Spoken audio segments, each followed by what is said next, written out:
Bonjour Cyril Massaroto. Bonjour. Votre livre Le Premier Oublié sort chez XO Éditions. Absolument. Alors, parlez-nous de Thomas, ce premier oublié, et de Madeleine. Alors Thomas, c'est un peu moi. Thomas, c'est un jeune homme dont la mère est atteinte de la maladie d'Alzheimer, qui découvre cette tragédie en même temps qu'elle, et qui va, tout au long du livre, donner à sa mère tout l'amour qu'il peut lui donner, toute l'aide, tout le soutien, et tout en essayant de ne pas, lui, se perdre en même temps que sa mère se perd. Alors le terme « le premier oublié », vous pouvez nous l'expliquer? Oui, alors Thomas est le premier oublié parce qu'il a une petite sœur et un grand frère, mais c'est lui que sa mère oublie en premier. Et donc il ne comprend pas pourquoi c'est lui le premier oublié. Et ça va être une sorte d'obsession tout au long du livre, de comprendre pourquoi lui, est-ce qu'elle l'aimait moins, est-ce qu'il a fait des choses pas bien, alors que c'est lui qui est tous les jours avec elle, c'est lui qui s'occupe d'elle au plus près, mais elle l'oublie. Pourquoi avoir choisi le thème de la maladie d'Alzheimer pour ce livre? Alors j'ai choisi Alzheimer parce que ma famille a été touchée par la maladie, j'ai mon oncle qui en est mort, et ça m'a beaucoup marqué. Ma mère s'occupait de lui, allait le voir quasiment tous les jours, et puis elle revenait chaque jour avec la mine un peu plus déconfite, jusqu'au jour où elle a dit il m'a oublié.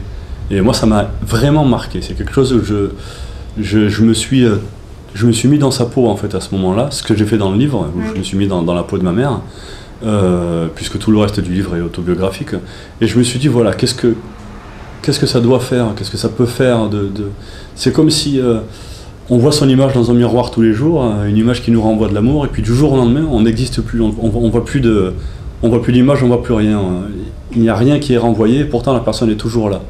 Et je me dis que ça doit être vraiment quelque chose de terrible à vivre, quoi. Et donc j'ai décalé tout ça de ma mère à moi dans un roman qui globalement est quand même très autobiographique. Alors on sent effectivement quand on le lit, on est entre le roman et le témoignage. Exactement. Alors on se demande en quoi vous êtes Thomas, en fait. Voilà, ça m'a beaucoup intéressé déjà ça ne peut pas être un témoignage puisqu'il y a deux narrateurs, Thomas, donc Thomas c'est moi, hein, là on est bien d'accord sur ça, c'est ma personnalité, mais voilà, il y a aussi Madeleine, et Madeleine je parle, quand Madeleine parle, je dis je, et donc ça ne peut qu'être un roman.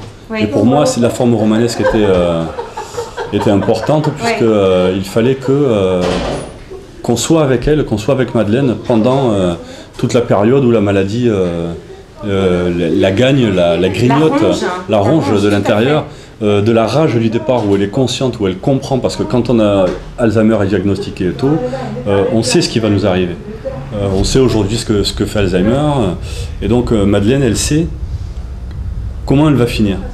Donc de cette révolte-là, de cette souffrance de savoir qu'on va oublier les autres, qu'on va s'oublier soi-même, jusqu'au moment où elle oublie tout ça, puisqu'elle oublie qu'elle est malade et elle devient une autre personne. Pour moi, c'est vraiment, il n'y a que le roman qui peut faire ça. Et donc c'était les parties les plus intéressantes à écrire, c'était de suivre la psychologie de cette femme qui se perd tout au long du livre. C'est hyper touchant en fait, les deux personnages sont très touchants. Madeleine est hyper touchante parce qu'on la suit, on suit l'évolution de sa maladie, vraiment on la suit, on sent tout l'amour de Thomas, et je trouve que la relation entre frère et sœur est très intéressante. Oui, alors peut-être parce que j'ai une sœur et un frère. Et non, le frère je l'ai inventé, je l'ai rajouté pour que justement il y ait quelqu'un devant et quelqu'un derrière, pour que lui ne comprenne pas comment en tant qu'enfant du milieu, ce soit lui qui l'oublie en premier. Oui, mais vous savez que dans une fratrie de 3, l'enfant du milieu, c'est toujours très compliqué. C'est ce que tous les enfants du milieu m'ont dit. Depuis que j'en parle, on me dit que c'est une position très difficile. Donc c'est peut-être un bon thème pour un futur roman d'ailleurs, ça m'a fait beaucoup réfléchir. Mais donc c'est vrai que oui, moi il y a tout, j'ai mis dans ce livre les thèmes qui me parlent, qui me sont les plus chers, parce que comme vous l'avez dit, c'est un livre qui est très autobiographique. J'y parle de la mort de mon père qui est arrivé exactement comme dans le livre, avec les éléments troublants, que les gens ont trouvé troublants comme ils arrivent dans le livre.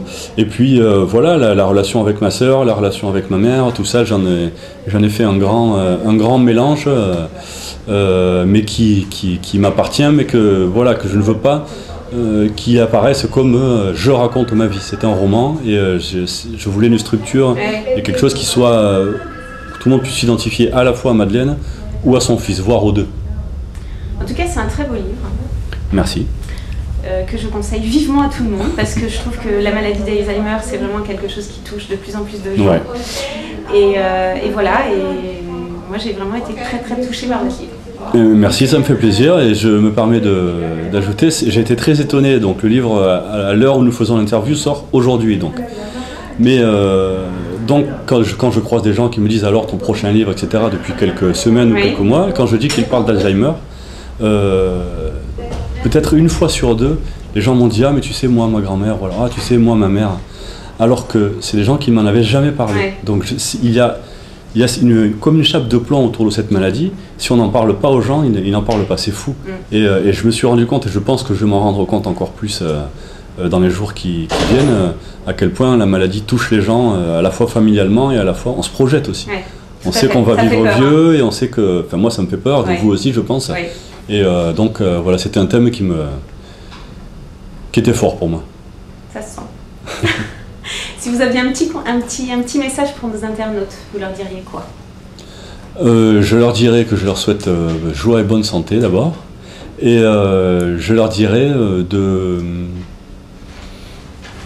quelque chose que normalement on ne dit pas, mais lisez dans mon livre.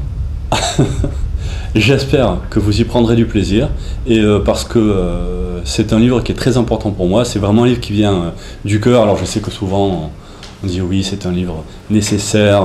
Voilà, je joue pas à l'écrivain. C'était vraiment un livre. J'aurais pu ne pas l'écrire, mais j'aurais pas pu écrire un autre livre que celui-là par contre. Donc voilà, c'est un livre qui s'est imposé à moi, et chers lecteurs, chères lectrices, j'espère que ce livre vous plaira. Eh bien, moi aussi, j'espère que ce livre leur plaira, comme il m'a plu. Voilà. Ben, merci beaucoup, Cyril. À très vite. Merci. Confidentiel.com, le site réservé aux femmes.